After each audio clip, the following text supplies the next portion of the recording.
Hi BFF, welcome back to my channel. My name is Christina, your virtual BFF, and today we're going to be talking about credit cards and how to raise your credit score. So let's go. Cut carbs, cut sugar, fat turns to ketones, more benefits like energy, more focus like a free throw. Cut carbs, cut sugar, fat turns to ketones. I'm losing weight and feeling great since I switched to keto. Hey.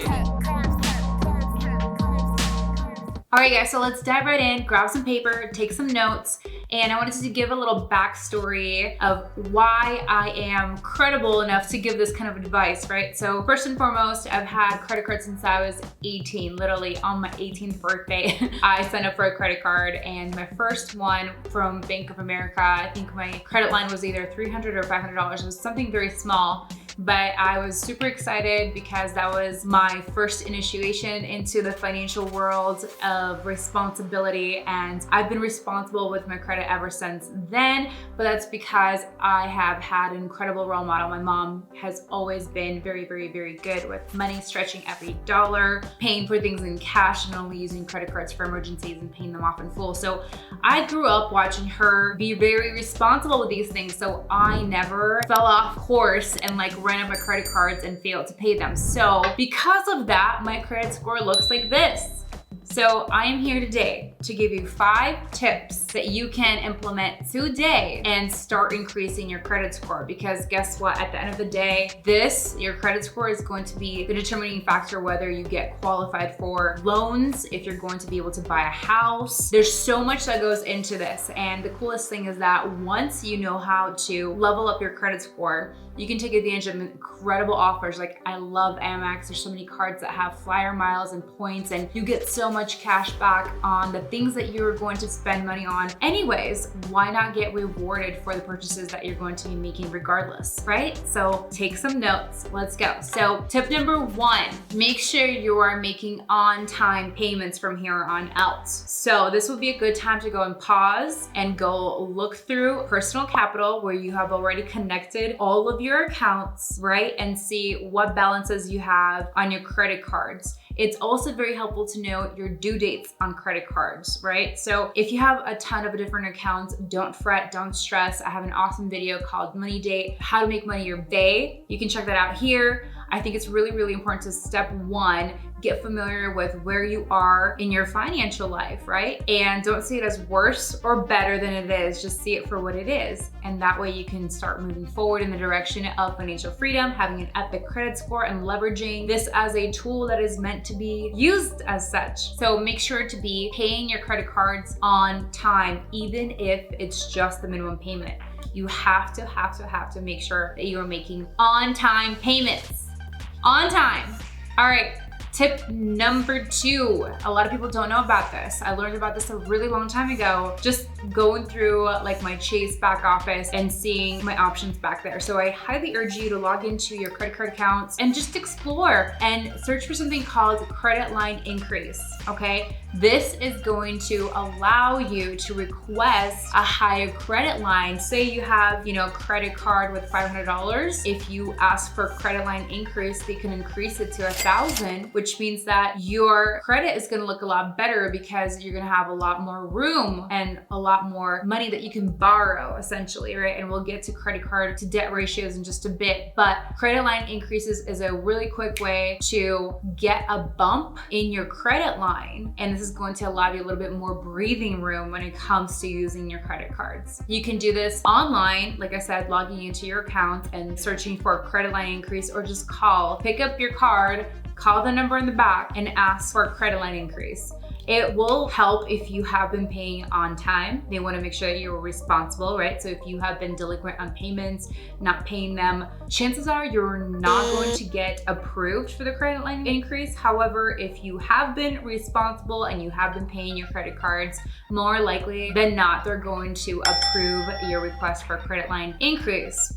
All right, step number 3. Okay, you want to check out Credit Karma, and you want to make sure that you are not in collections. Collections is that one thing that's really going to ding and keep your credit low regardless of any other thing that's going on in your credit. You could have perfect credit but if you're in collections, it's gonna ding you hundreds of points. So make sure that you are not in collections. If you are in fact in collections, I highly urge you to prioritize that and make sure to squash those debts, correct those debts, make sure that there's no errors in your credit reports, and call those debt collection agencies, work out a deal with them, pay them off in full as soon as possible, because that's gonna be the one thing that's gonna shoot your credit score through the roof. So get out of collections, pay off all of your collections, all right? Step number 4 is to pay down your credit cards to 30% or less. Debt to credit ratio, okay? So debt is the money that you owe on a card, and then credit line is the money allowed to spend on that card. So for instance, you have a credit card that has a $1,000 limit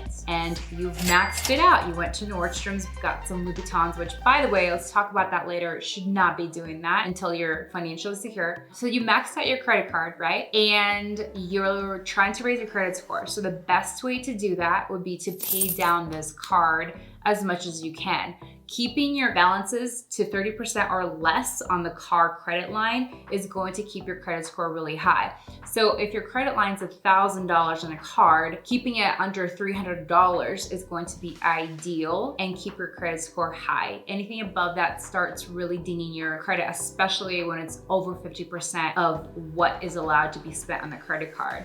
And then last but not least, every single time you apply for a new credit card, you get your credit report ran, you will get some dings on your credit score. So this isn't really too big of a deal, but this is just another way to be mindful, not to just go out and apply for every credit card that you see a commercial on, because what they do is they take your credit history, your oldest credit card that you've ever opened, and then the newest credit card, and take the averages of the two as far as history goes in years. So you want your credit history to be mature. You want it to be several years of age. Even though I've had my credit card since I was 18 and I'm now 31, which is what, like 13 years at this point. Well, I can show you guys right here. I'm on Credit Karma and it literally says my age of credit history is 5 years and 1 month. As you can see, it's got like this yellow line next to it, which means it does affect my credit score. All the green obviously is very important. So I've got, on-time payment history. Basically I pay off my credit cards in full, so they're basically at 0%. No derogatory marks. Age of credit is 5 years and 1 month, even though I had a credit card since I was 18. So that would be 13 years. So here's why it says that. It will take your oldest account and your newest account and it'll average out the time between those. So when you don't use a credit card for a while, they might close your account due to inactivity. When you open up new credit cards, it makes your credit age younger because you just opened a brand new account. So keep that in mind when you're applying for things. And if you've got older credit cards that maybe you haven't used in a while, just go buy a cup of coffee on it, keep it going so it doesn't get closed down, because you want your credit age history to continue to mature and get older. All right, so in closing, what did we learn? We learned to make on-time payments, always, even if it's only the minimum that you can do. Make sure that you're paying your bills on time. Know your money, okay? 2, ask for a credit line increase, okay? Doesn't hurt to ask. 3, pay off your collections. Get out of all collections. If you are currently in collections, this is your number 1 priority, is to make sure that you pay this down, pay this off, get yourself out of collections. 4, pay down your credit cards to 30% or less for the credit line. All right, so pay down your credit cards as much as you possibly can to get down to that 30% mark of utilizing 30% of the credit line on each of your credit cards. It's going to bump up your credit score big time. And last but not least, chill out on applying for every card in the world. You want to make sure that you're leveraging your older cards, keeping those accounts active and paying them off obviously in full, but also, don't apply for every credit card that you see. There are a lot of great credit cards out there, but like even myself, I have less than 5 credit cards and I only happen to use just 1 or 2 of them. So keep in mind, the less of them you have, the more you're gonna be able to feel more in control of knowing when the payments are due and making sure that they're paid off.